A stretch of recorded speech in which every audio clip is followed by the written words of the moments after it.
Today, we will review the ITEL Power 70 and isa sa magugustuhan mo dito yung battery life dahil 10,000 milliamps. Actually, 6,000 milliamps lang talaga yung phone but with the help of charging case, may extend siya to 10,000 milliamps. For the price, 4,769. So before tayo mag-review, unbox muna natin.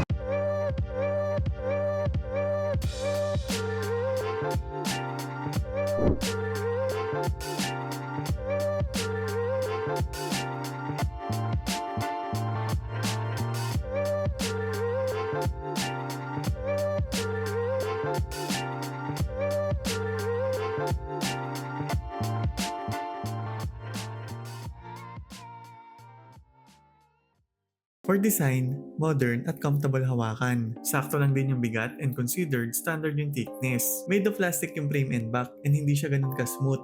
Feel ko green texture kaya dry siya pero better naman dahil hindi basta-basta dudulas. Meron siyang logo dito ng ITEL, plus camera and of course flashlight. For sound and connectivity ports, it has a built-in speaker, Type-C port, mic, and 3.5mm audio jack. Also, supported yung dual SIM and micro SD. Now sa sides, ito yung makikita mo.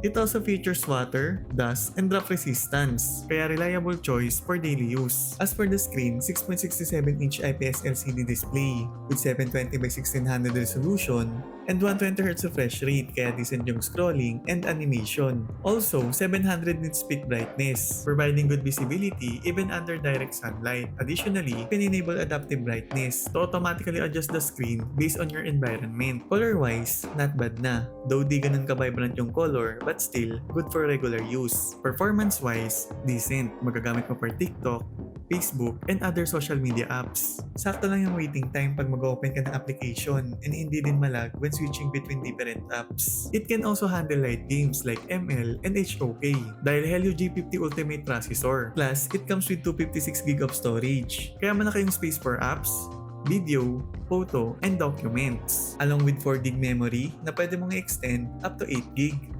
For main camera, 13 megapixel and ito yung sample. 8 megapixel naman sa selfie camera. About sa video, 1080p yung max resolution. Okay naman yung quality as long as maganda yung lighting. Hindi lang talaga ideal for low light conditions. In addition, meron tong time-lapse, beauty, portrait, panorama, and slow motion. However, sa tatlong camera niya, ito lang yung nagwo-work. Powered by Android 14 with ITEL OS version 14.5, giving you a clean and user-friendly experience. Plus, you can customize the themes, download online wallpapers, and edit the lock screen to match your personal style. You can also adjust the desktop settings and change the colors. For security, may 3 unlocking options na lock screen, face unlock, and fingerprint. Meron ding special functions such as dynamic bar, meme fusion, and dual app. In terms of battery, 10,000 mAh yung capacity pag kinumbine mo yung phone and yung charging case. So in TikTok, makakapag-scroll ka up to 25 hours. And 162 hours naman for music playback. Supported din yung AR charging mode and reverse charging kaya pwede mong i-charge yung iba mong device gamit to. Not bad na din yung 18 watts charging speed since matagal naman siyang malubat and pwede mong i-charge yung case if ever. Overall, the ITEL Power 70 is a good option para sa mga naghahanap ng solid battery life.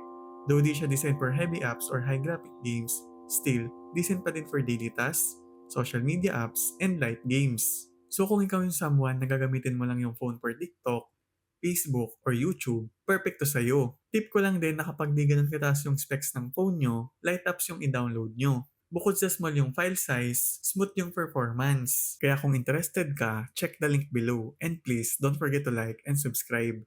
Thank you guys and I hope nakatulong ako sa inyo. Kung meron kayong other questions, i-comment nyo lang and sasagutin natin yan. Again, thank you guys. See you in the next video.